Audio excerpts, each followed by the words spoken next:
he who has a why can bear any how. There are so many speed bumps along the way, from the little ones that happen every single day to that huge one that blindsides you on a random Tuesday afternoon that just feels like it knocks you for six.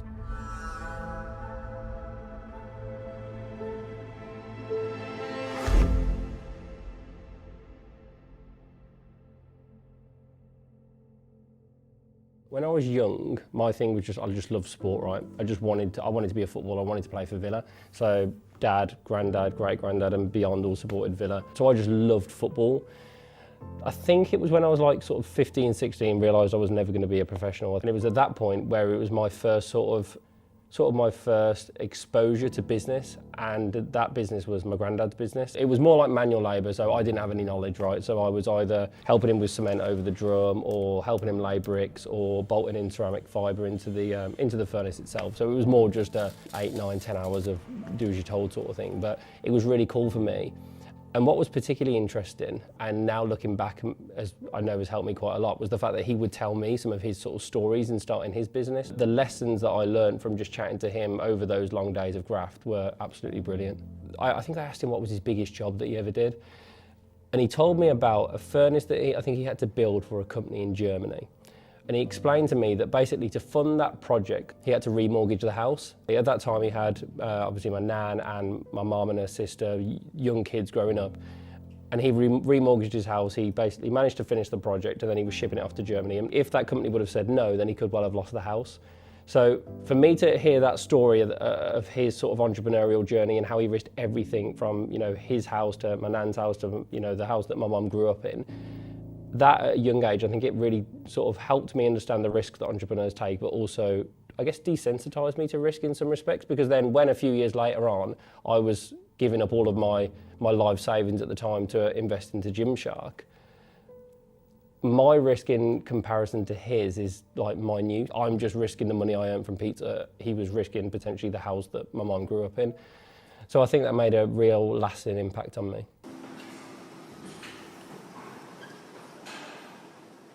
I joined the gym for the first time when I was 16. When you first go to the gym, you've got no clue what you're doing. So I went to the local gym, got into weightlifting, didn't really do free weights because the free weights was full of, I guess, huge blokes, and I just didn't feel like I fit in there because as a kid I was very skinny. And the reason that I joined the gym was to build muscle and get a bit bigger and eventually build confidence. At that time, I was not very good at school. It just didn't resonate with me. I didn't enjoy it, and I basically wasn't getting the grades that I should have got. And then when I went to the gym and I realised that if I turn up 5 days a week and I do the routine that I downloaded from online, then within a year I would be in a better position than when I left off. And that was the first real structure that I'd sort of self-imposed on myself. And then about 6-12 months later, once I'd truly understood the gym and loved the gym, I then applied that to my school life and, you know, my academic life and to learning. And all of a sudden my grades just started to rise rapidly, and the gym completely changed my life. During sixth form, I picked up an IT class, and that was the class that changed my life. And that's where I really got the bug for IT and tech. It was then after that, when I joined university, I wanted to essentially develop iPhone apps. Taught myself how to develop apps from books and YouTube videos and whatnot, and developed 4 iPhone apps. And then I think it was 6 or 7 websites prior to Gymshark. And at the time, it was just a case of, I'm going to make this app, and then this app, and then this app, and then this website. And I just really enjoyed making them. And because I was so into the gym, I guess I just wanted to be involved in the fitness industry, however that made sense. So when I was making apps, rather than just making any old app, I'd combine that with my passion for fitness and make fitness apps. It was just a combination of me creating, using the new tools that I had, creating for my passion that was fitness. So then, talk us through start of Gymshark.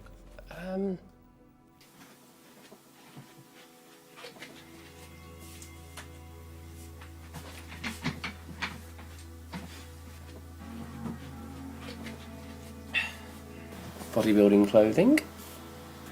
Number 3. Right lads, the car's actually packaged, and as you can see I can't actually move my chair back anymore. This one is just, the whole car basically is just absolutely rammed. So I wish I could say that I had this incredible strategic plan as to how it was all going to build out, but it was nothing like that. The reason that I actually made the Gymshark website was because I'd sort of done everything else. Not that I'd actually succeeded in it, because to be honest, I think everything else failed. I just wanted to make a fitness website that would transact. The only problem was I couldn't afford any stock to sell. I went to actually one of my friends that lived locally at the time. He worked for a company called USN, so a big South African supplement brand. And I said to him, like, right, what's the cheapest supplements I can buy off you so that I can sell them online, trying to buy stock for the website? And he said it was £8,000 a month minimum order. And like, I mean, I'd never seen £8,000 in my life, let alone £8,000 a month. So that was just a complete no-go. So I sort of hit this brick wall.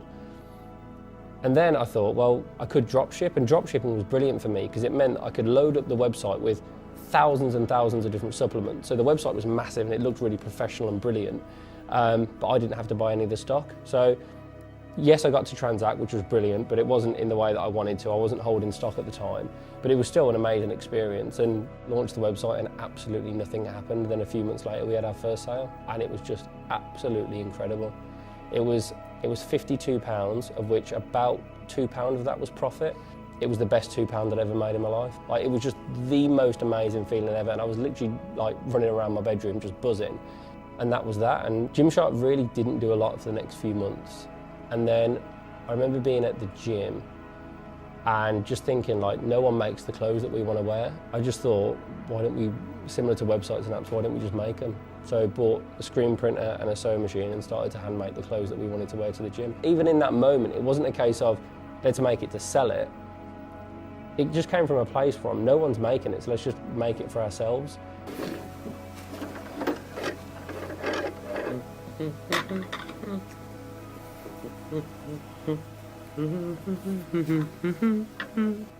After a while, decided to put things onto the website, and you know, the margins were much better on clothing. It just seemed to pick up traction so much more quickly than supplements, and people just started to fall in love with the product. I'll never forget, actually, at that point we were making our own clothes, and there wasn't this period of own clothes and then produced elsewhere, but there was a pair of shorts that I really wanted to produce. And I was messaging a guy and chatting to a guy in Pakistan called Tanvir, and he'd done all the sampling for free just as a favour. And we finished it, and I said to him, this is absolutely brilliant, but the only problem is I can't afford to buy any of them. So can you do me a massive favour and produce, I think it was 250 pairs of these shorts, and send them over to me in the UK, and I promise you, Tanvir, I will pay you the money. And I thought, there's no chance he's going to say yes to this. There is not a chance in hell. But he was like, yeah, cool, let's do it. And he sent me the product. We put it on the website, and it just flew out. 48 hours, I sent him the money for the full order. That was when we'd sort of both started producing clothes externally with manufacturers, but also internally as well with the sewing machine and the screen printer. There was about 2 years of hand-making product. From my nan taught me to sew, my mum taught me to sew. I'd never forget, actually, there was a particular product that I was really struggling on with the sewing machine, and I just couldn't solve this problem. I just couldn't do it. And I had my shift at pizza would always be from 5 o'clock to 10 o'clock. It was coming up to, I don't know, it must have been like 4:30 or whatever, and I just couldn't do this thing. So I said to my mum, I was like, can you please do me a massive favour and just try and like solve this for me, and video sort of an instruction for me so that when I come back from work, because she'd have been in bed, I can then just go and do it. So there was this video that she recorded of basically how to sort the sewing machine out and how to do what I wanted to do. And then I could come home and, I guess, carry on sewing through the night. And I had no idea that this would be anything for me. That was just a bit of fun of an evening. So yeah, it's quite weird to look back now.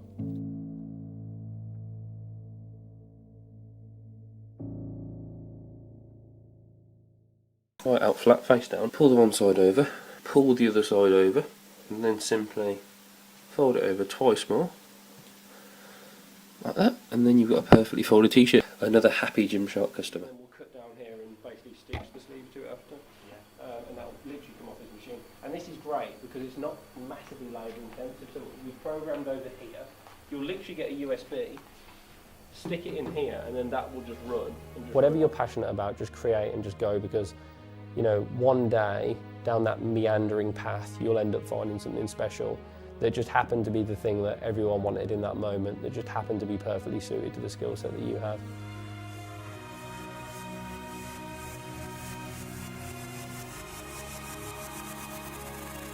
All the different things that I've did All the 7 failures previously, that's the reason that Gymshark is allowed to exist today. That's the reason that I and we are where we are today, is because of the app that failed, or the website that crashed, or the social network that had an error in the codes. All those things led to Gymshark. This is Ben Francis, handmade. This will go out today as well, so another happy customer for Gymshark. It's the stock room. It's got a little bit of packaging here, more packaging there. So yeah, this is the headquarters, if you will. I'd wake up in the morning, I'd go to university in the day, get on the train, get into Aston, normally finish uni, I don't know, say 4, go into Pizza Hut and do my working day, 5 till 10, and then 10 PM onwards I would essentially be working on Gymshark. After about a year, I was still working at Pizza Hut at the time. The job as a delivery driver at Pizza Hut was quite useful, because in between deliveries I could jump on my phone and do sort of customer service responses. So it was great, because I was obviously being paid to work there. I'd get a free pizza at the end of every shift, and I could also work on Gymshark. So it was like the perfect job in many respects for me. And growing up, being a very, very introverted person, it was very useful for me to be in front of people and having that sort of customer service-like response. So I learned a lot doing the job as well. I think people underestimate the opportunity to take risk that you have when you're young. So going back to what I said right at the start, I managed to save, I think it was £2,000 or whatever it was, maybe probably less than that actually. And for me, that was my life savings, and I risked everything. So that thing of, I risked my life savings to do this, but it's just nothing in comparison to the risks that, my grandparents and even my parents have taken. So he who has a why can bear any how. Fitness was my why. Fitness completely changed my life. Going to the gym shifted everything. It shifted my physical health, my mental health. It completely shifted my academic life. So fitness for me was like my why. It was like, I want other people to have that experience. So for me to risk what at the time was my life savings was, honestly, there was not a moment where I thought, should I or shouldn't I do this? It was just straight up, I know this is the right thing to do.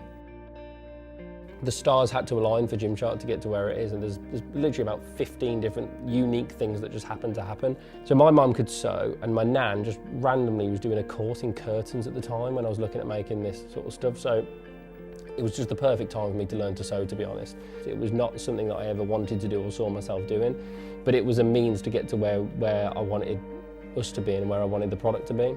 I absolutely loved it. It was brilliant. And just, again, completely different, but that opportunity to create something is so important to me, whether it's an app or a website or a stringer vest or a tank top or printing the logo onto a hoodie, whatever it is, I love that feeling of making things. Incredible speed of production. Look at the thickness of the ink. Yeah, it's looking good, nice and shiny. So much more is in the control of the individual than what people think. The only reason that I or Gymshark has gotten to where we are today is because we took control of the situation that I was in. I followed my passion, and there was never a point where we've gone, the world has dealt us a bad hand, so we're just going to mope. And I think that's so important, that whatever happens, and it's not everyone is dealt the same hand. Some people have a better hand than others, and some people have more opportunity than others. And unfortunately, I think that's part of life, and it's a shame. And hopefully over our lifetimes, we can try and level that playing field as best we can. However, you're dealt with a hand, and ultimately that's the hand that you've got to play. And I think if you really take time to focus on self-development and improvement, I think you'd be very surprised as to the incredible gains that you can make.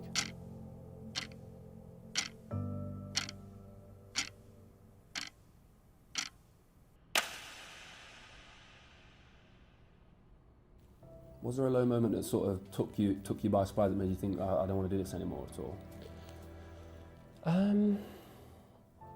Didn't want to do this anymore. I don't know, to be honest. I would say the one that really hit me like a bit of a steam train was, so Gymshark was doing incredibly well. So probably about 4 years into the journey, I think it was. It felt like everything we touched turned to gold, right? It was, like I said, 3 different occasions we spent all of our life savings on something and it came off. And then we went and did the first expo, it came off. We went from doing 1 expo to about 7 expos in a year, and it just came off. Everything went incredibly well, and we were traveling the world, and it was incredible.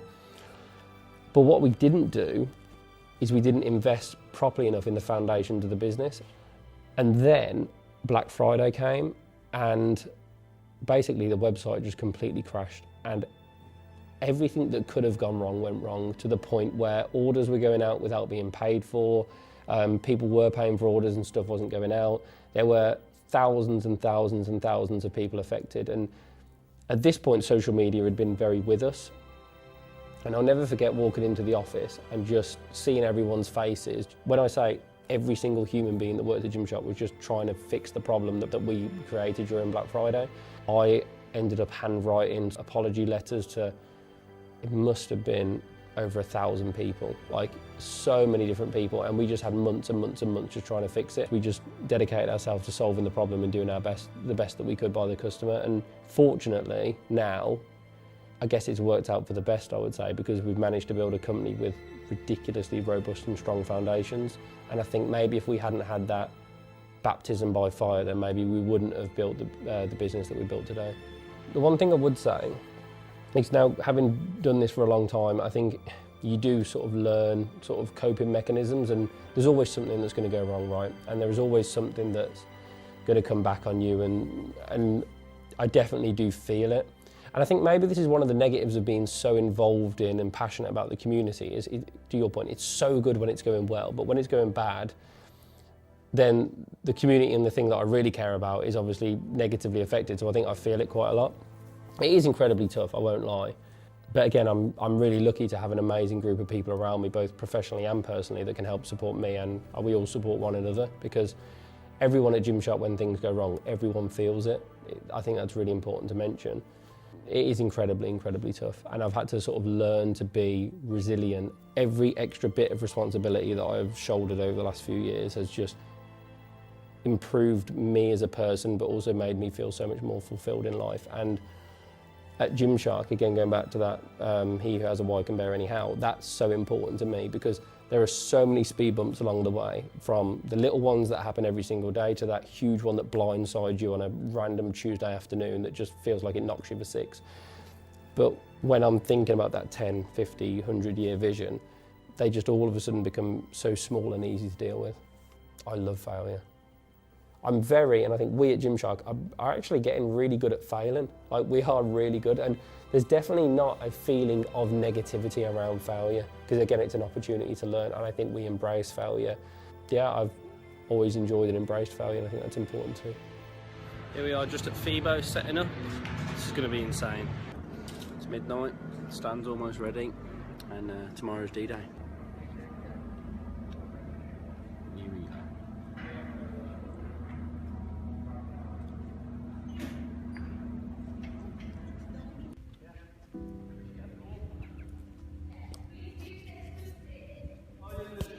We reinvested everything that we possibly could into the business to grow it to where it was, and I knew the day that the business started that there wasn't going to be a penny taken out of it for several years. I just loved it, and I wanted to create the best brand I possibly could, and that was a genuine ambition of mine, and which is why I think there was no desire of me to sort of rinse the business for money. The other thing I would say is, after a few years, I had managed, through fortune and probably the odd great decision along the way, to build an incredible team around me. So as the business got up to the stage where it could start, it genuinely had an opportunity to be a large-scale business. So I think we were doing maybe 4 million in revenue, which at the time seemed massive, but compared to where we are now today, you know, it's very much the startup phase. I met two guys, one called Paul, one called Steve. Met them in the gym, funnily enough. And then there was this bit where they sort of sat me down and they said, do you want to be the biggest brand in Bromsgrove, or do you want to try and make this into a global brand? And obviously I'd taken every risk possible to get it to that point, so I wasn't at that point going to go, right, I'm going to settle down here. And I said I want it to be a truly global brand. And that was powerful as well, because again, when you've got the opportunity to create a global brand and a global community, I'm not going to take an extra few £100 here and there just so that I can have a slightly nicer car. My ambition is to make this into a truly, truly global brand. So again, having my eyes locked on that vision, I think really helped as well. Factually so, numbers say that most businesses will fail in the first couple of years.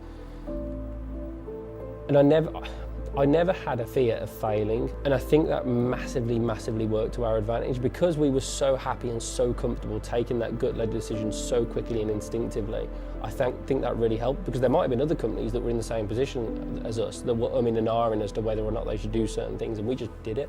And I think that's so powerful, because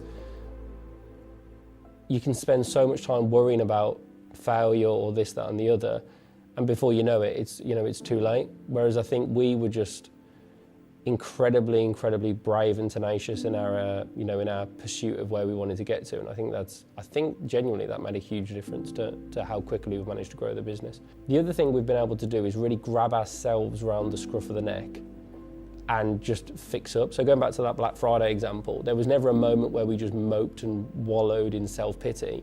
First and foremost, we're going to fix it, and then we're going to make sure it never happens again, and I think that's really important as well. What's that saying? Is it hard work beats talent when talent doesn't work hard? I think Steve, our chief exec, talks about that.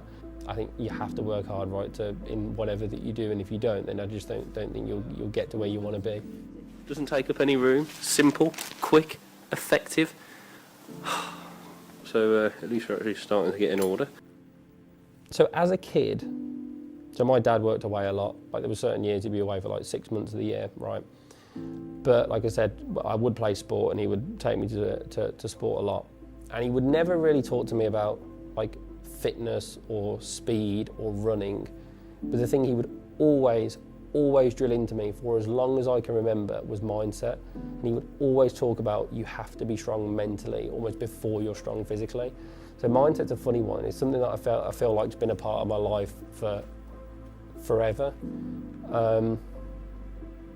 I think in many ways, mindset can solve everything, right? Even the most terrible of problems, with the right mindset, can be dealt with well. But yeah, mindset's been something that I've been very consciously aware of for my entire life.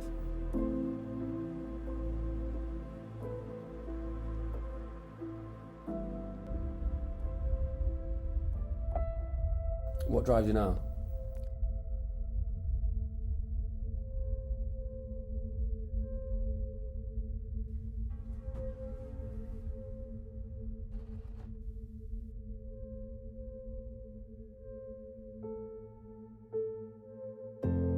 Just having as big an impact as possible. Financially, I'm set. I'm fine. I'm